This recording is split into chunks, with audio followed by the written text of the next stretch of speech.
একটি ঘন জঙ্গলে একটি সিংহ বাস করত। তার সহকারী হিসাবে একটি শেয়াল ও একটি কাক থাকত। জঙ্গলে রাজার সান্নিধ্যে থাকার কারণে তাদের কখনোই খাবারের সন্ধান করতে হয়নি।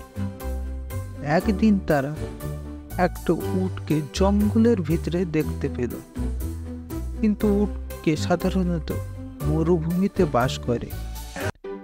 উটটি পথ হারিয়ে জঙ্গলের ভিতরে ঘুরতে থাকে। অবশেষে উটটি সিংহের কাছে এসে আশ্রয় নিয়েছিল। একদিন সিংহ হাতির সাথে যুদ্ধ করে আহত হয়। শিকার করতে না পেরে সিংহ এবং তার সহকারী ক্ষুধার্ত হয়ে পড়েছিল। সেই সহকারী দুজন উটটিকে খাওয়ার পরামর্শ দিয়েছিল, কিন্তু সিংহ তাতে রাজি হয়নি। একদিন কাক এবং শিয়ালটি নিজেকে সিংহের খাদ্য হিসাবে নিবেদন করল, যা দেখে সিংহ প্রত্যাখ্যান করল।